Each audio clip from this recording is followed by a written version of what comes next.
Hello and welcome back to another special edition of GNAT-TV's In-Depth series. I'm Andrew McKeever, the news director at GNAT-TV's News Project, and it's a pleasure to have you with us today on Wednesday, October 12th. It's also a great pleasure to be joined in our studio today by the three candidates who are running for the two seats in the Bennington-4 District. That's the district that includes the towns of Manchester, Arlington, Sandgate, and a part of Sunderland. And it's going to be great to hear from the candidates on their views on some of the major issues facing the district and the state in general. Great to have with us today the two current representatives from the district. That would be Representative Kathleen James and Representative Seth Bongartz. They are being challenged by Joe Gervais. He is running as a Republican. Representatives Bongartz and James are Democrats. And it will be, of course, a top two out of the three vote getters will go on to represent the district in Montpelier when the session resumes in January. So, without any further ado, let's get started. We're going to have our candidates give opening statements of about 2 minutes each. We'll close with closing statements when we get to the end, and in between we'll have a series of questions to talk about some of the major issues we've all been hearing a lot about. But anyway, let us get started. Representative Bongartz, you go first. All right. Thank you, Andrew. I'm running for re-election because I want to continue the work with which Kathleen and I are so deeply engaged. Over the last 2 years, we've made tremendous strides in the areas of housing, childcare, broadband, clean water, climate change, and climate adaptation. Between us, we've made an impact on each of those areas. I've done a lot of work on regulatory reform, enhancing protections for forests, and other land use issues, and Kathleen has done a lot of work on higher ed and career development. With the leadership of Governor Scott and Dr. Levine, few states handled COVID better than we did. Vermonters still have a high degree of trust in government, which made it possible for civil discussion and rational decisions to be made, and in turn for Vermonters to respond rationally. Together, we followed the science and weathered the storm. That's the kind of thing Vermont is about. That kind of civility and rationality is still to be found in the legislature and the executive branch in Vermont. I developed real friendships with some members of the other party. I wrote an op-ed in defense of independent schools with Scott Beck, a Republican from St. Johnsbury. Within our committees, it often doesn't matter what the party is. We listen to testimony, ask questions, talk in the hallways, and make decisions. Oftentimes, there's no party cleavage. Sometimes, of course, there is, because there are philosophical differences that are important. And by way of example, though, the budget passed unanimously 2 years ago and 148-2 this past year. That's not because everybody just went along. That's because of the quality of the work. Even when there is cleavage, it is civil. That's part of the reason I'm running again. Kathleen and I are serious professionals operating in a professional workspace and working to help make the progress on the key issues facing Vermonters. In the end, I'm running because I care about the people Kathleen and I serve. It matters to us whether people have a place to live. In fact, Kathleen just put in dozens of hours helping a family in crisis obtain housing. It matters to us whether families have access to quality childcare, and it matters to us when our friends lose children, nieces, nephews, and grandchildren to opioids. We're trying to solve real problems with real solutions. People may not realize this, but the reality is that good legislating is grunt work. It's hours and hours of reading, developing relationships, listening to our constituents, learning from the right people, and getting fully informed. I have spent dozens of hours this summer, actually this week too, working on the next round of housing legislation, while Kathleen has continued to work on higher ed and career development issues over the summer. I'm running because I care, we're connected to the communities we serve, and I want to follow through on the work we've started. All right, thank you, Seth. Joe, your turn. Thanks. So my name's Joe Gervais. I'm an Arlington resident. I've lived in Arlington the last 10 years, native New Englander, and I consider myself a naturalized Vermonter. My wife is native born, graduated from Arlington High. I bring to the legislature a technical background. I've got a degree in computer science and a business background with a graduate degree in business administration and about 30 years of working in sales and marketing. That work in sales and marketing was a lot like legislative work of listening to constituents, finding what the issues are, analyzing those issues, distilling them down to the core problems, and then developing products that are solutions to those problems, much like we're developing legislature and programs to solve problems. So I believe that that experience of mine is very relevant to this role as a legislature. Currently, I'm running a small business in Arlington, so I understand the issues that the state has, that business owners in the state have, and I'm sympathetic to that. And having that experience, it gives you a better ear for listening to the constituents. Why I'm running is I see a nation and a state that's drifting from our constitutional roots and felt a call to serve the people of Vermont. I have a heart of service. I spent a number of years in the missions field serving people, and government is another place where you provide selfless acts of service, serving your constituents. I want to see us drive legislation that makes sense, that addresses the root cause of problems and not just the symptoms. We look at some of our recent legislation, and it appears to address more of the symptoms than the real core problems. And I want to make sure the legislation is functional legislation that actually addresses the root problem and just doesn't kick the can down the road. Similar to our National Republican Party, I believe in building a strong economy. We need to get out of this recession that we're currently in and rebuild the state and the nation's economy. We have to have safety. Seth touched on the opioid crisis. Along with that is a crime crisis in the state. We need to address that. And we need a future built on freedom, the freedoms that were given to us by the Constitution. And as a government, we need to be accountable. And those are the pillars that I'm standing my campaign on. And I look forward to your vote. Thank you. All right, thank you, Joe. All right, Kathleen. Yeah, thanks. And thanks, Joe. I agree with your focus on functional legislation. And thankfully, that's exactly what Seth and I have been working on up in Montpelier. I was first elected to the legislature in 2018, and I'm very proud of what I've accomplished since then. I've served for those 4 years on the House Education Committee.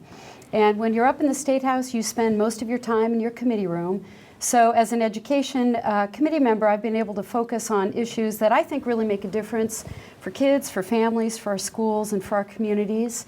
I worked on a bill that has very successfully gotten the lead out of the drinking water in our schools and child care centers. I worked hard on a bill that strengthens literacy instruction, especially in the critical younger years, K through 3. We have taken the first steps toward addressing our aging infrastructure. A lot of our school buildings are old and in need of investment. Worked on universal school meals so that when every kid shows up to school, they can get a hot, nutritious breakfast and lunch. I've worked on education funding, which will make our taxation and education funding system more fair and in particular help our communities around here. And I've also focused a lot on career and technical education. That's something I believe in very passionately. And I've had a chance to do a lot of work on higher ed, especially with the Vermont State Colleges. Locally, I'm really proud of the work I've done on broadband. In 2019, I helped to found the Southern Vermont CUD. Since then, citizen volunteers have put in countless hours to bring broadband to our member towns. We have 14 member towns now across the county.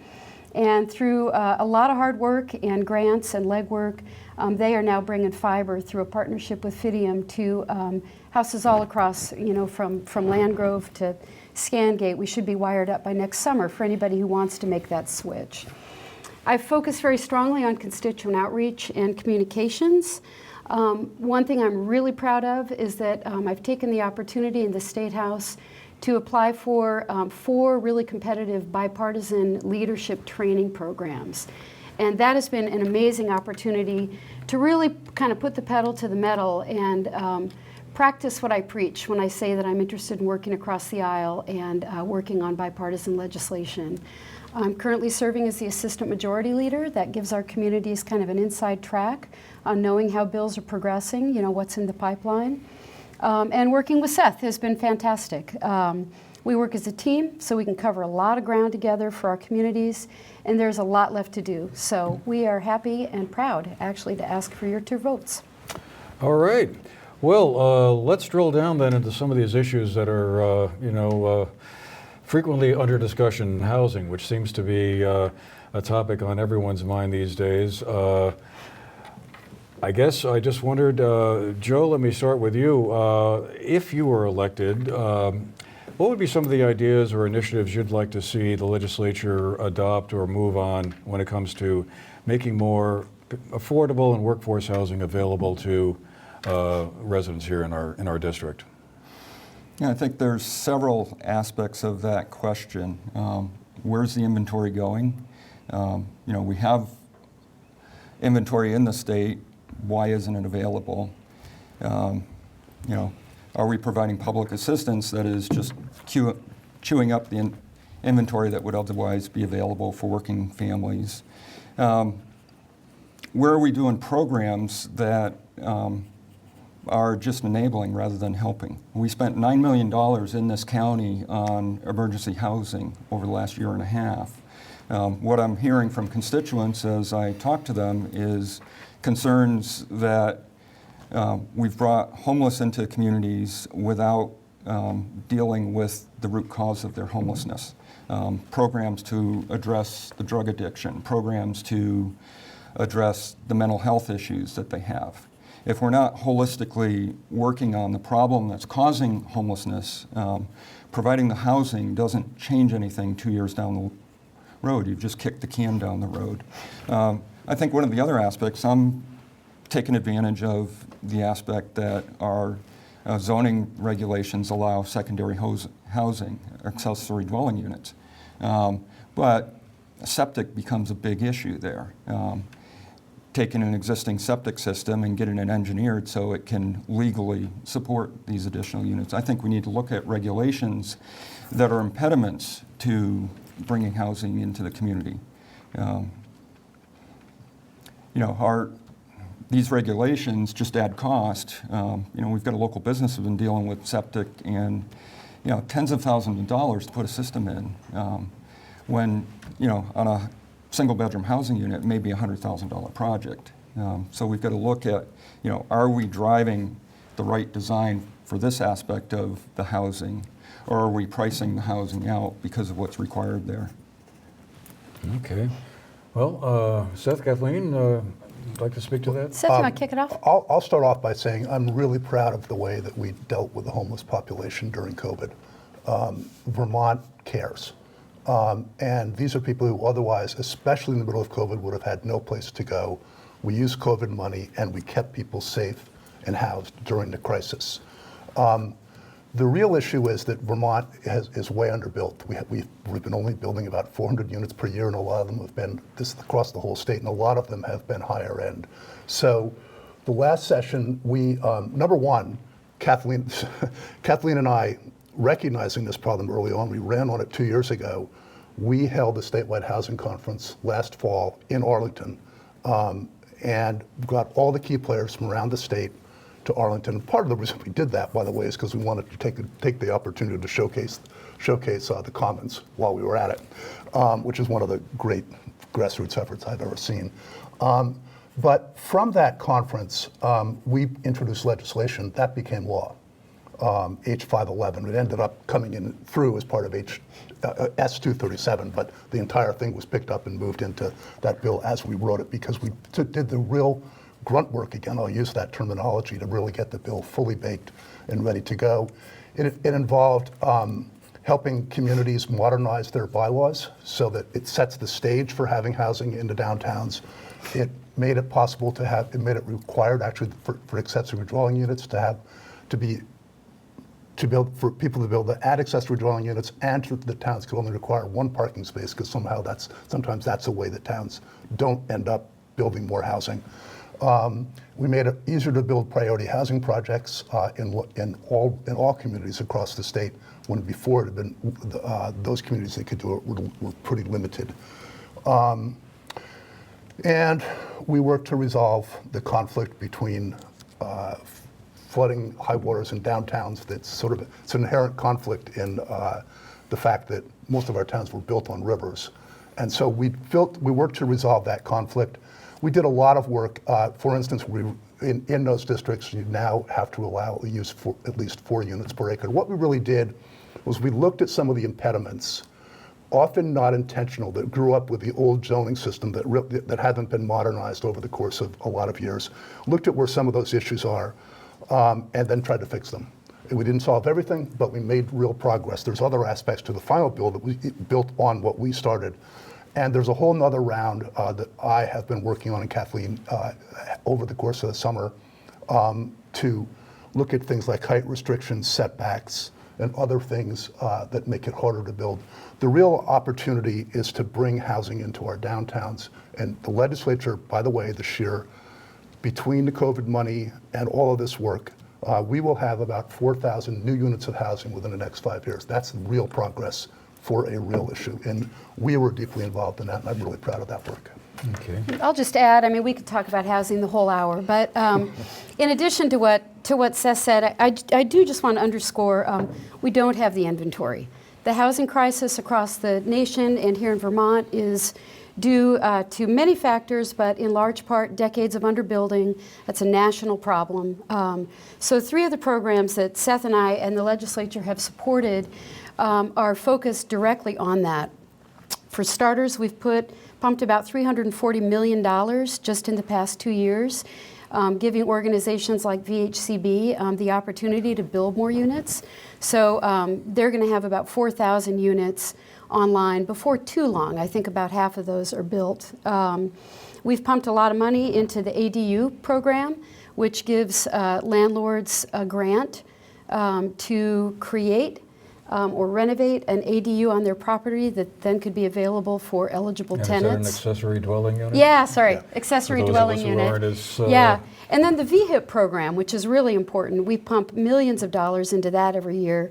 And VHIP similarly gives landlords and property owners grants to bring units that are not up to code back online so that those can be eligible for tenants. So we got to keep working on the inventory, and I think we've been doing that. Let's move on and talk about childcare. That's another issue that is frequently under discussion. I guess I just wondered, again, if what your thoughts were on that subject, what we should be doing more of that we're not currently doing now. And well, let me reverse order here. I'll start with you, Kathleen, and then we can go around the table this way. Sure. Any ideas that you have on childcare that you want to share with the audience? Yeah, I mean, Seth and I are both endorsed by Let's Grow Kids, which is kind of the leading child care advocacy nonprofit here in the state. Seth and I were early sponsors on a bill that we passed, H-171, which really was a landmark child care bill. And what that bill did was it expanded the CCFAP subsidies, so it made child care more affordable for more families and provided child care providers with a higher reimbursement rate. So trying to fix that broken model where child care providers can't afford to charge families what they really need to run, because families can't afford to pay that, and therefore they can't afford to pay their staff, and it becomes kind of a cycle. So we need to break that cycle by sufficiently funding childcare. So what H-171 did was it made some immediate short-term fixes, and then in the long run, it sets the goal that no family in Vermont would pay more than 10% of its income on childcare. Right now, a lot of families pay up to 30%, and 3 out of 5 families in Vermont can't even access high-quality childcare. So I see it as essential economic infrastructure. If we're going to talk about our economy, if we're going to talk about growing our communities, attracting and retaining families, we need to talk about having a robust, affordable, high-quality childcare system that everybody in the state has access to. And again, we could talk about this one all day. Indeed. I'll only say that this is also an opportunity that Kathleen and I had to really be in touch with what's going on locally. We have spent a lot of time both at the Arlington Area Child Care Center and the same thing with Northshire. And we knew about this issue, but we at one point got a call from the director, the chair of the board of the Northshire Day School, one of the oldest, and in some ways I think you could argue most successful child care centers in Vermont. And she really opened my eyes, and this is what happens when you stay in touch locally, to the fact that they were actually in crisis. And the issue is so acute that even a place like North Shore, one of the oldest and most established child care centers, was in crisis. And we're never going to have, we need to, that's why we signed on with the Let's Go Kids initiative. We have to fix this issue because it's critical for kids, those kids who can't access that quality child care are left further and further behind, and they start off in kindergarten further behind the kids that have had that kind of opportunity. And the other part, concomitantly, you have the issue of parents, it usually tends to be women, not being able to work because of the issue that you raised at the beginning. And our economy is not going to run on all 18 cylinders until, all 8 cylinders, I'm sorry, and not a Jaguar, just a regular, we're a Ford, all 8 cylinders, until all families have access to child care, and both parents, the reality is these days, both parents need to be in the workplace most of the time, and we need to make that possible. Otherwise, these families are financially stressed because only one parent can work. That stress leads to all kinds of other things. This is an issue we have to fix, and we took some, as Kathleen said, some serious steps in that direction this year, and we really need to follow through this year. All right, Joe, your thoughts on the subject? Thanks. You know, childcare is a critical issue, but I think we've got to roll back to why are we in a situation where everybody's got to work sometimes 2 jobs, sometimes 3 jobs. You know, we've seen, because of the fiat currency system we have in this country and the spending in the country and the state, tax burdens just continue to increase, continue to increase, continue to increase. Whereas at this point, 80% of your property tax bill for every property owner, not just property owners with children, is going towards education. I want to see us address the child care issue without increasing that burden on the entire population. We need to look at where is this money all going? And it's the economics that's driving us from the June Cleaver days when we just had one parent able to support the family to today where even with 2 jobs, a family's struggling to support themselves. That's the issue that needs to be addressed. Okay. Yes, I would just add Sure. that school budgets are locally debated and approved, so it's easy to find out where the money is going because when you go to town meeting, there's your school budget. All right, and I should have said, you know, if either of you, anybody wants to build on what somebody said Sure. or rebut or question, follow up, we can do that. Meanwhile, let's move on to another topic that is certainly top of mind for many people, and that's law enforcement. Local police departments, the state police have had trouble filling their rosters. There's been a lot of questions around law enforcement, from the qualified immunity question to others. And I guess I'll start with you, Joe. We'll go back around the table this way. What would you like to see happen, or what do you think the legislature could do that would support, help out, do something to move the ball forward on law enforcement? You know, law enforcement and crime are coupled tightly together. When we start taking legislative actions that removes the support for our law enforcement, our crime is impacted by that. We had a recent break-in in Arlington. Through DNA, they found the perpetrator, and he had 17 previous felonies. What is the criminal justice system not doing that we've got career criminals just continuing to run free? We need to address those issues. We need to support our police departments. Qualified immunity is qualified. You know, they have to be following the constitutional rights of who they're arresting in order to have that qualified immunity. We need to strengthen the support that we have, and we need to also look at what's impeding our justice system. I've got a constituent up in Manchester. She was assaulted 3 years ago. She's in her 80s. The perpetrator was held by a neighbor during the assault, and 3 years later, the case is still ongoing. So we need, to afford speedy trials to take care of these criminal issues. All right.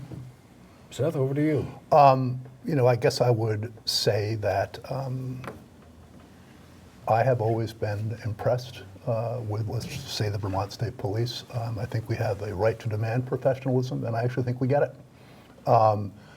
You know, over the last few years, there was this one state trooper, and one of the reasons is that the Vermont State Police hold themselves accountable. There was one trooper who made a racist post. He was immediately fired. Another trooper cheered on the insurrection on January 6th and was immediately fired. Those things need to happen. That was the right outcome. And that gives me faith that the state police are, for using the state police as the example, are professional and acting professional and making professional decisions. So I've got high regard and great confidence in the Vermont State Police. I think we have to, I think it's always, these issues are always going to be complicated. And it is true that we need to put the right people in jail, and we need to figure out ways to have people who really don't need to be in jail be in other situations so that it reduces costs, reintegrates them into the community. We have to be making the right choices. It's complicated, and it's one of the things we have to work on. Okay. Well, Kathleen? I guess I would only add, we've got a couple studies that are going to be due to the legislature in, I guess, January or in the upcoming year on qualified immunity, so we'll have a chance to really take a look at a report around that and see, you know, how it's working in Vermont and whether there are any changes we need to make. And another study coming up on Brady letters, which are the letters that prosecutors write if a law enforcement officer, if they believe a law enforcement officer's testimony wouldn't be credible. So we'll at least have those studies coming out. You know, I guess for me, it's always about striking a balance. It makes me really sad to see a workforce shortage in our local police departments and with our state police. They have just hired a civilian recruiter, which I think is a really cool and kind of interesting approach. And I guess one of the best things I've read recently on law enforcement was the article with Jim Baker in the Bennington Banner. You know, he's got a lot of interesting things to say and a lot of expertise, and he talked about a project he started up in Rutland, Project Vision, where police would meet regularly with social service providers in the community to talk about individual offenders. You know, do they need drug treatment? Do they need housing? Do they need mental health supports? And that was a way, I think, at getting at those root causes that we all understand drive crime. All right. Well, let's move on then to another subject. It's gotten an awful lot of attention, not just recently, but for a while now, climate change. And I guess specifically I was wondering what you thought might happen in the legislature on this subject. This past year, Governor Scott vetoed the clean heat standard as it became known. And that veto was upheld by, I think, one vote in the legislature. I guess I'm just wondering, to kind of kick this part of it off, do you all think that a measure like the clean heat standard should be brought back and perhaps revisited and perhaps enacted this time if some of the concerns the governor had about it could be addressed? That's assuming Governor Scott wins a election, which of course we don't know that yet. But where might the legislature go on coming up with something like the clean heat standard that would move it forward? Is it me? Over to you, Kathleen. Over to you, Kathleen.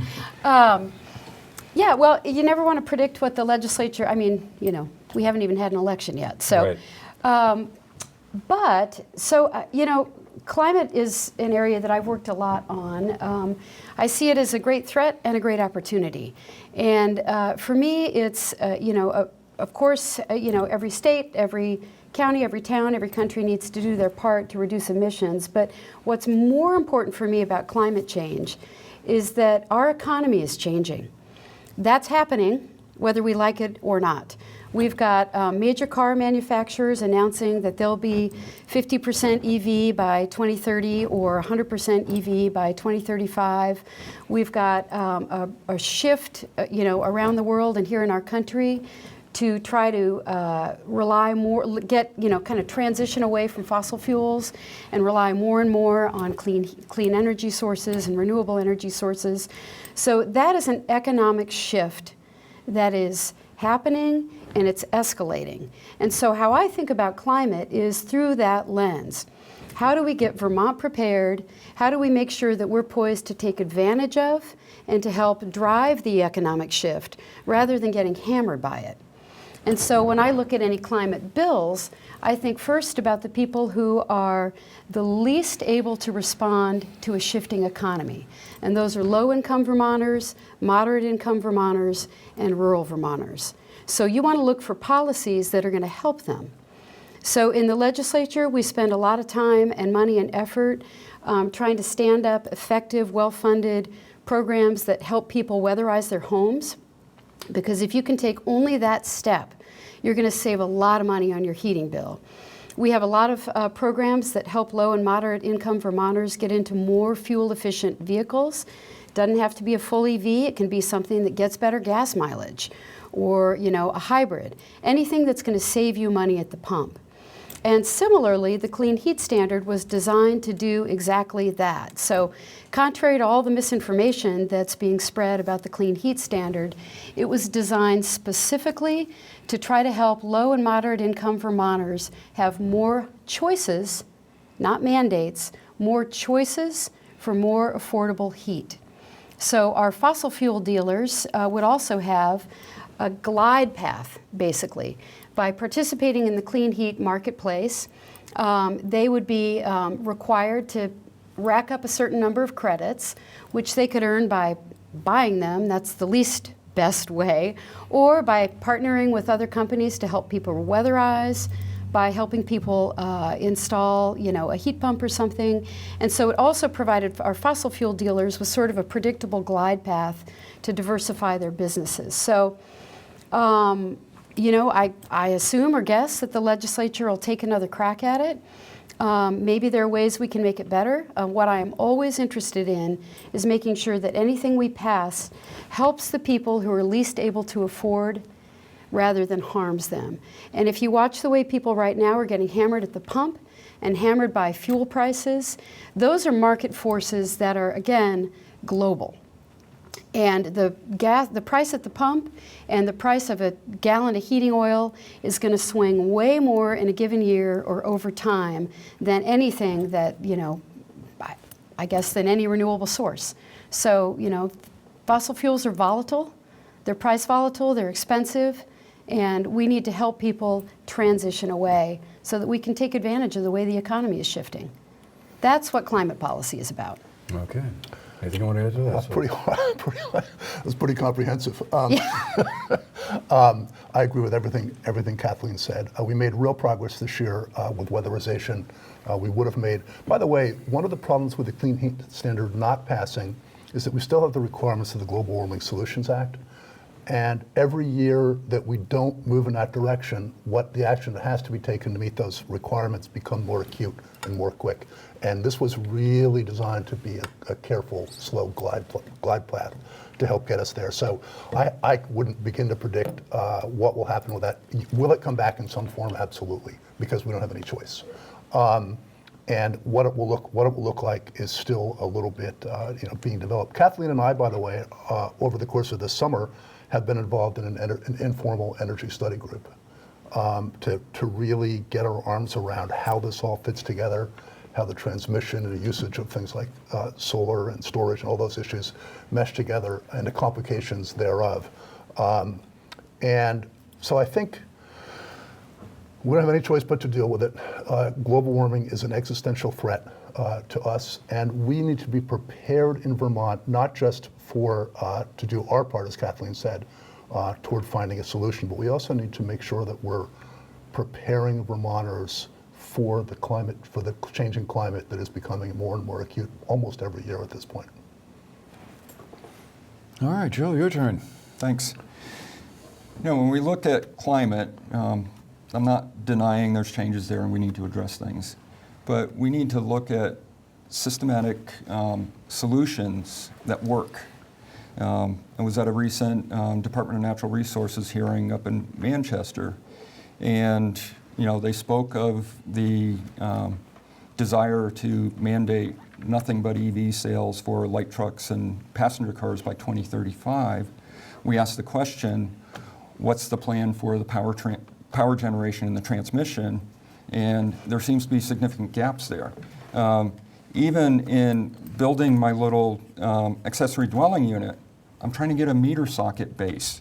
Yep. The most fundamental thing in power transmission, someplace to put the meter so the power company can deliver energy and measure how much energy you're taking.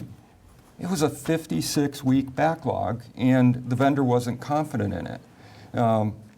So, yes, climate change is happening, but we need solutions that don't leave us in the situation that California is in. California, Governor Newsom announced the mandate for electric vehicle sales by 2035, and within a week, they're shutting down the state with rolling blackouts. Rolling blackouts are fine in the summer. I don't know about rolling blackouts in the middle of the winter when we've created dependency on electric heat for our residents. I have concern there of what are we doing to these residents? Are we going to have the elderly freezing to death because we've moved them to a solution that's not resilient? We also look at the move towards renewable energy itself. Texas is a pretty mild climate, but we saw a year and a half ago with the winter storms that their solar and wind was knocked off. And battery is good, but there's limitations to how many days you can draw off batteries and drain every EV to put power back into the system until the generation comes back online. So we need to make sure that the solutions work and they're resilient. I agree that we need to make sure the solutions work. And I think that's the hard work that we're engaged in. So when you take a yes vote for something like the clean heat standard, that's really putting yourself out there to say, this is hard stuff, no solution is perfect, we're going to move forward with something that we think has been, carefully vetted and is going to help people. And so, I think when you look at the Advanced Clean Cars 2, Joe, that you just brought up, is really a perfect example, I think, of everything I was talking about. So the Advanced Clean Cars 2 Directive is a policy driven by California and a number of other member states. Vermont was a state that followed along with Advanced Clean Cars 1 in, I don't know what year it was, I'll say 2000, that may or may not be right. But it's a great example of how the marketplace is shifting. So when you have states like California and a dozen other member states saying, we're going to shift on a predictable pattern over to EVs by 2035, and you have major car manufacturers saying, yep, that's our plan too, it doesn't benefit us to drag our heels. It benefits us to get on board so that we can work hard and get those practical solutions in place. So we've got, capacity on the electric grid for about another 10 years. We've been saving so much capacity because of our energy efficiency measures that our overall consumption has actually been dropping a little bit due to greater efficiency. So we're saving space essentially on the grid. And as we start to integrate more smart grid management and more efficient measures, plus combined with the knowledge that we're going to need to expand capacity by the end of a decade, I can tell you that the Department of Public Service and the Public Utilities Commission are working on nothing but that planning right now. They are very engaged in making sure that we're ready as we start to electrify more. All right. Well, let's move on to another subject that I was thinking if we were meeting last June, let's say, would probably be one of the first things we would have talked about on the list, and that's the question of gun safety.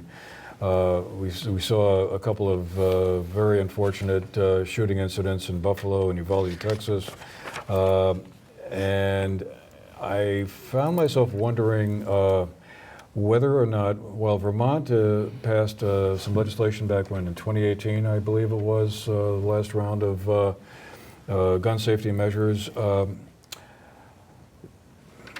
are we at a point where that's kind of good enough, or should there be something more, or have we perhaps gone too far? And I guess I just wondered, Joe, I guess we'll start with you on this question here. Do you feel that where the legislation is at the current moment in the state on this subject is a good place, or should it go higher or lower? You know, I think some of the existing legislation, in light of recent Supreme Court decisions, we need to reevaluate because I think they have crossed the line to infringing constitutional rights. I think with gun safety, that conversation also needs to be quickly integrated with mental health issues and mental health treatment. Normal people aren't involved in shootings like this. Normal people are involved in this to, you know, take away the problem quickly, you know, when we are exercising constitutional rights there. And we saw that in a recent mall shooting where the shooter was neutralized in less than 20 seconds.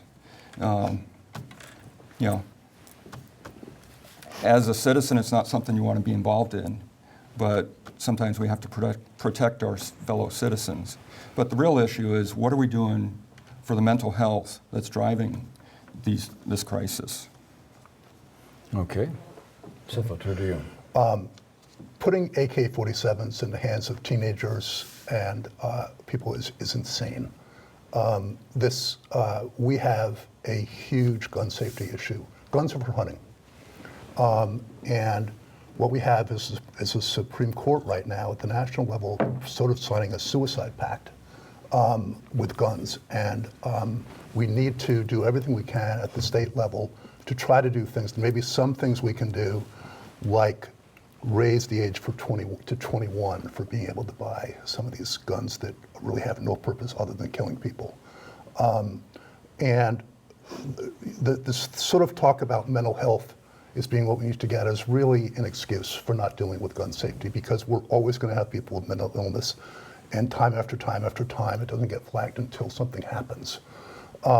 So we're all in favor. I'm all in favor of dealing with mental health, really not for this reason, although, you know, sure, but really dealing with mental health because people are in crisis and trying to, a lot of people have mental health issues and trying to help them deal with it, but it's not an excuse for not doing something about guns. Guns are for hunting, and if it were up to me, you know, we'd be moving in the direction of looking at what's actually a legitimate firearm for hunting, which are not, and begin to draw those lines. But I think there are some things in the state that we can continue to do, like look at whether we can raise the age to 21, because teenagers' brains aren't even formed yet fully, and so we could help a little bit with some of the issues that we have. But watching kids get gunned down in schools is insane, and letting that go on in this country is absolutely insane. We need to do something about it. And whatever we can do within the state of Vermont, within the confines of what's allowed. And by the way, I probably have 7 or 8 guns at my house. I don't even know how many. I grew up with guns. You know, I grew up in Vermont, so I grew up with guns. But they are for hunting, and they're not for killing people. And that's the only reason anybody would have an AK-47. It's absolutely insane. Kathleen? Well, so I grew up in a gun family too. My dad was a big hunter and kept guns for self-protection as well. So I'm working this summer on, again, just an informal study group that's taken a look at our gun laws. And I think what I'm thinking about anyway is the fact that most of the gun deaths in Vermont are related to suicide or domestic violence. When you put together those two categories, domestic violence and largely suicide, that's where we're getting our gun deaths. So I'd be interested in taking a look at bills that would try to zoom in on those problem areas. So when you talk about, you know, how can you keep someone from committing suicide by gun? You talk about things like a waiting period. So maybe a little cooling off period that would keep somebody from purchasing a gun same day. You talk about strengthening background checks. And you can also talk about our red flag laws, which allow guns to be taken away from folks who are a danger to themselves or others. And I guess I would also add safe storage. I'm kind of interested in that. Safe storage is, it could take two forms. One would be that if you have a gun that's improperly secured, maybe you keep a loaded handgun on your nightstand or something, and it's stolen or used in a crime, you would face a penalty for that. And maybe also just public outreach. Maybe just put some money into making sure that folks know how to store guns safely. I know certainly at my house growing up, they were unloaded and locked up, and I didn't know where the key was. So, yeah, and about our schools, I think we need to look at our school staff and make sure that they really have the training and support they need on identifying students who are a threat. That's what I have to say about guns. Let me ask a bit of a follow-up on this. Do you think it's time for the Second Amendment to be rethought? That was written in 87? A whole different time, different weaponry. That was in response, in part, to the fact that at that time the country did not have a standing army, and that ordinary citizens with their muskets or whatever weapons they had at home might be needed to repel a foreign invasion. We didn't have a draft or anything like that.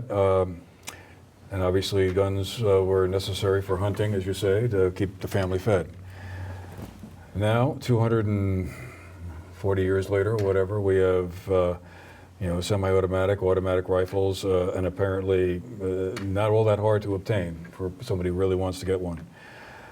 And I guess I'm just wondering if the time has come to take a second look at the Second Amendment and say, well, or at least define it a little more closely. I realize the politics of this are highly charged, and the idea of some kind of conversation in Congress about revisiting this is not going to happen in my lifetime. But I guess I just wonder if you think, all three of you think that, given the incredibly different circumstances we live in today compared to the folks who wrote the Constitution, the founding fathers were living in, and what the context they were working in, is it time to rethink where we're at, or what the interpretation of that Second Amendment is that says everyone has a right to bear arms. Although there's also that little qualifying about about militias. But anyway, Joe, let me start with you first. Do you think the Second Amendment needs to be rethought? No. You look at countries that have withdrawn the right for their people to own arms, and what quickly happens after that. You have tyrannical governments, and you have mass murder of the citizens. That is part of the protection that our Second Amendment gives us, is protection against a government that's out of control. The second thing is it protects us from foreign invasion. Who wants to walk into America when there's hundreds of millions of weapons here? It strengthens our standing army by the fact that citizens are armed. Our forefathers were very thoughtful in what they did here. They didn't provide us the Second Amendment to provide hunting rights. They provided it to provide protection against our own government going rogue and against foreign invasion. Okay. I'm just going to jump in for a sec. Speaking of going rogue, because I have a question that I need to ask Joe. That's been something that's really been bothering me. Joe, when you and I met for the first time on primary day outside the Arlington polls, you told me that you believed that Trump had won the 2020 election, and that basically it had been stolen by massive national voter fraud. And that was disturbing to me because that is a deep conspiracy theory. And so I went to your Facebook page, and I noticed that there was a massive gap in your Facebook posts from August 2020 to February 2021, so all the time surrounding election. And I've gotten a call from a constituent who said that you told her that you were at the Capitol on January 6th, the day of the insurrection, and you're campaigning on honesty and transparency. And I want to know if you were in Washington, D.C. or at our nation's capital the day that a violent mob attacked it. And I hope you'll answer that honestly. I'm not sure the relevance of that question for a state office. I think voters will definitely want to know the answer to that question. I know I do. If you win, I'd be your constituent, and I would definitely want to know if you were in Washington, D.C. with people who were trying to overthrow the results of a free and fair election on January 6th. It matters a great deal to me. I can promise you I'm not the only person that matters to. Yeah, there were several million people in D.C. on January 6th. And there were many of us that were there to pray for this nation, not to overthrow and to storm the Capitol. I was in D.C. I was not in the Capitol. I was not near the Capitol. I was on the other end of the mall. But you thought the results of the election should be decertified. You look at the evidence that's come over the last 21 months. Just last week, there was the arrest of the CEO of Connect, a software company that manages our poll workers across the nation, manages about 1.8 million poll workers. And that data was stored in Wuhan, China. You know, the LA district attorney arrested Eugene Yu for stealing that data from LA County. You know, Wisconsin, their Supreme Court has recognized that there was illegal harvesting of ballots from nursing homes that did not follow Wisconsin law. There's numerous evidential data that the election was not free and fair. All of which has been debunked. Yeah, every bit. No. Yeah. No. Here in Vermont, I can give you a great example. Here in Vermont, after the 2020 election, there were 7 ballots out of more than 350,000 cast. 7 ballots were referred to the AG, and 1 was found to be fraudulent. And every court that's reviewed has found that there was no fraud. You know, this is really scary, and I don't mean. When I saw the January 6th happening, I was sick to my stomach. It never occurred to me that in this country, the great fight would be to save democracy from within. We've always had the free and fair transfer of power after an election, and to see thugs at the Capitol breaking down the doors, threatening to hang people, trying to make it impossible to have the transfer of power after a free and fair election is one of the most sickening things I've ever seen. And so Vermont is at least a place where we still have, we haven't stooped that level yet. And I think that having people in the legislature who are rational and thoughtful, and I was so proud of the way Vermont voted during COVID. We expanded ballot access, which is exactly what we should be doing. And this is my whole life. These are the issues I've cared about. Participating in democracy. I've given my entire adult life to my community and my state, and almost all of it volunteer. And to see that the people who fought and died in the Civil War, people who fought and died in World War II to preserve democracy, and then have democracy under the kind of threat that it's under now in this country, is the most disturbing thing I can possibly imagine. So we're just about out of time, and going to need to get to our closing statements. Before we do that, Joe, I just want to ask you one last question. Do you feel like the mail-in ballot system we have now is safe and secure here in Vermont? I mean, I got my ballots in the mail the other day. It sure makes it a lot easier to vote. But do you feel that that's part of the problem with potential voting fraud? Should we just go back to you show up at the polls and that's how you vote? I'm not sure the constitutionality of our mail-in ballots, given that our Constitution calls for an election day. And our current mail-in process doesn't allow a voter to cure their ballot if they change their mind from when they first received the ballot. I think the other aspect of mail-in ballots is, what do the voter rolls look like? As I've been canvassing I am finding a lot of voters that don't live where the voter rolls show they live. I've got a lot of people that I know in the district that are former residents of the district that I know are on the rolls and don't live in the district, haven't lived in the district for sometimes as much as 10 years.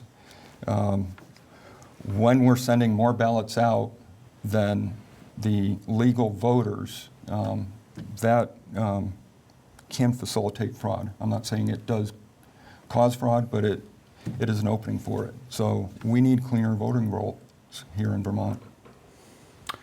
Well, this is a subject we could easily spend an hour talking about. But we're going to have to wrap things up here and give each of you an opportunity to make a 1 minute or so long closing statement. We'll go in reverse order from the opening statement. So Kathleen, we'll start with you, then go to Seth. No, excuse me. I'm last. Go to Joe, and then Seth will have the last word. Okay, thanks. So I think voters have a very clear choice in this election. I have a 4-year track record of leadership and accomplishments, work I've done with Seth that I'm very proud of. We work as a team here at home and in the State House, and we have maintained a clear focus on the issues that I think really matter to people every day. We're talking about things like housing, we're talking about things like childcare, broadband rollout, helping people afford their transportation and heating costs. We're experienced, we are respected in our communities and in Montpelier. We're effective, and we stay in very close touch with our constituents. Our opponent holds views that are very different from ours, and I would really urge everyone to do their homework before casting your vote and to stick with the team that has a clear and transparent voting record of getting things done. All right, thank you. Joe, your turn. Thank you, and thank you for the discussion. As Kathleen says, we do have different views. I want to focus on our economy and strengthening our economy here in the state. I want to focus on safety in the state. I want to focus on our freedoms and ensure we maintain our freedoms. You know, we're trying to push an amendment right now to the Constitution. So long as the state has no compelling interest otherwise, individuals have reproductive autonomy. How can we have a conflicting constitutional right? It's confusing to me. And we need to have accountability in government. And when you cast your vote for me, those will be the focuses focusing on up in Montpelier for you. Thank you. All right. Well, Seth, you got the last word. All right. It matters a lot who gets elected to represent our towns in the legislature. Kathleen and I have zeroed in on real issues that make a real difference in the lives of the people we serve. Housing, childcare, broadband, reproductive liberty, clean water, and the existential threat of climate change. Because of COVID relief dollars, we had a lot of money to work with over the last 2 years, but we were smart. Those were one-time monies. We spent them on one-time investments, mostly infrastructure like sewer and water, weatherization, charging stations, and housing. And now we're going to see the results of that over the next several years. As I mentioned, the 4,000 units of new housing. That's real progress. We've developed an understanding of the issues and the choices to be made, and we're ready to engage with the same issues for the next 2 years. We take our responsibility to our constituents very seriously. We stay in touch. We work on real issues, not political talking points masquerading as issues. We work to find practical solutions to real problems. We work to take advantage of opportunities and to create opportunities. So I'll just close by saying it is an absolute honor to serve the people of Arlington, Manchester, Sandgate, and our little part of Sunderland. Thank you. All right. Well, thanks to all of you for making the time available for this conversation. Really interesting one, very informative. Certainly for me it was. And I hope for all of you as well who are out there in our viewing audience. I hope you found our program interesting today. And just a reminder, November 8th is Election Day, but you can vote early if you wish. Hopefully you'll all get out there to make your voice heard and cast a ballot.